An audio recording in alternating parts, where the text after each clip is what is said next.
We've all done it. Come home from your run, fire up the phone, open up Garmin Connect, Coro, Sunto, STRAVA.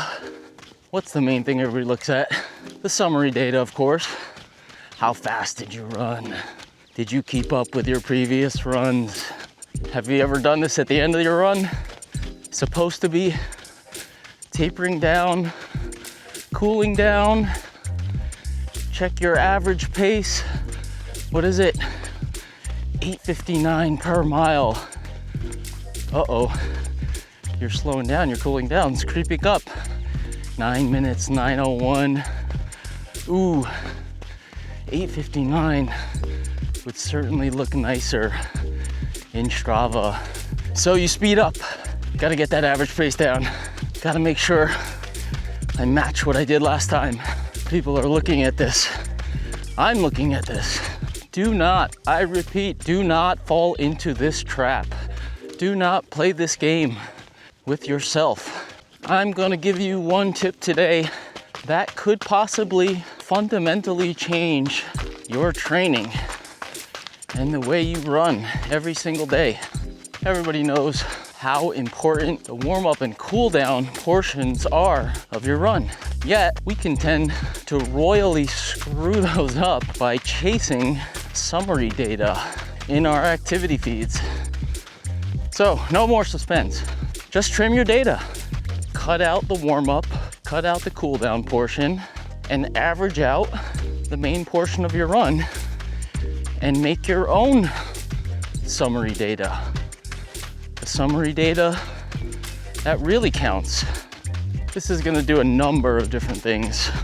Number one, it's gonna take any stress out of your warm-up. You're gonna find yourself shuffling out the door, the Kenyan shuffle, so to speak, really easing into your run without that fear of having those slow minutes average into your overall pace. You will warm up much more naturally and effectively if you're not counting that section. Second, the cool down, of course. No more chasing a nice round split or just under a nice round split. 7:59 per mile, 6:58 per mile, etc., etc. No more of that. None of that. You'll find yourself cooling down naturally, gasp, actually slowing down. And if those aspects weren't important enough, the actual thing that's important will be more accurate. You'll get better comparisons from run to run if you're comparing apples to apples, i.e. the main summary portion of your runs.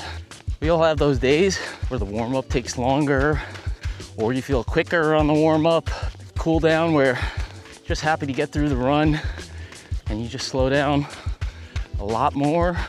So you just throw those segments right out the window. Now this isn't any sort of revelation. I'm sure many of you already do this, but if you don't, putting in place these little mechanisms, something that you're gonna use every single day, every single run, and it's so easy to do. So what I typically do, if you saw in the opening clip, I do this more for road runs, is that I'll set up a generic workout and I'll put a 5-minute duration segment for warm up, and then I'll just put repeating 10-minute segments. That way, I don't even have to think about it. Go out the door, after 5 minutes, the lap's gonna click automatically without me thinking about it, and off I go. Now you could switch this up. If it takes you longer to warm up, you can set it for 10 minutes, 15 minutes.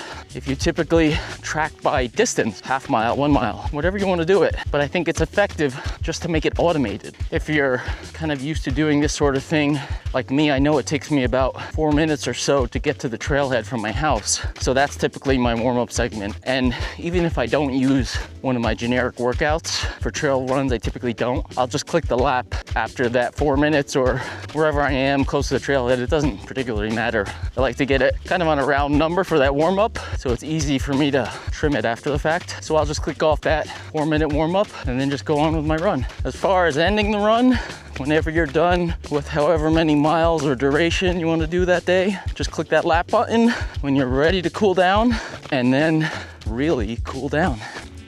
Now, as far as what it is that you want to look at, I use TrainingPeaks. You can do this, I'm sure, in any other platform. But what I'll do is I'll open up my activity. I'll check what my warm-up period is. Then I'll get over to the cool down period, find out where that is. And then in the graph, I'll just highlight from before that cool down period to the end of the warm-up period. And then TrainingPeaks will give me a handy dandy summary of that manual section right on the right side. The things I typically pay attention to, I put the duration and then pace and power. I use a stride pod, so I pay attention to both of those. And then heart rate, average heart rate. If I'm trail running where I'm focused on vert, sometimes I'll list the total amount of elevation gain that I have for that segment, but typically that's not a big difference if I exclude a short warm up and a shorter cool down. So what I'll do then is I'll take the total elevation gain of that segment and divide it by the mileage of that segment. And it'll give me a number, which is something kind of I just pay attention to, feet per mile. And I look at that number to guide me as far as training for races with a particular elevation gain. Of course, it can vary with steepness and all that kind of stuff, but I'm just speaking generally here. So I'll just type all that out in a quick 1 to 2 line summary, put that in the comment or description of my TrainingPeaks activity, and that's it. If I want to do any comparisons later on or see where I'm at compared to previous times, something I talked about in the Easy Loops episode, I could do that easily. And I just check that summary data and bam, there you go. It's right there.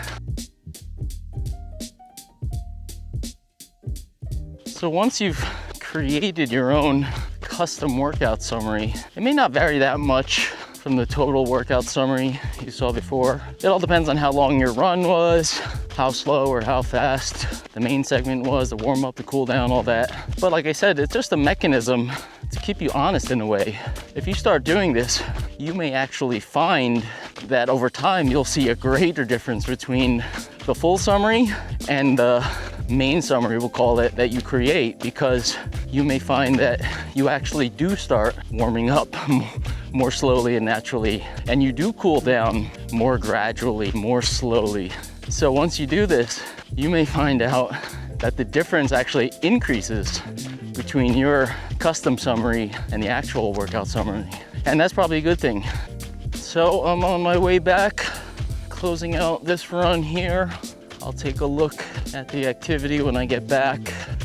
Final thought, don't fall into the workout summary trap.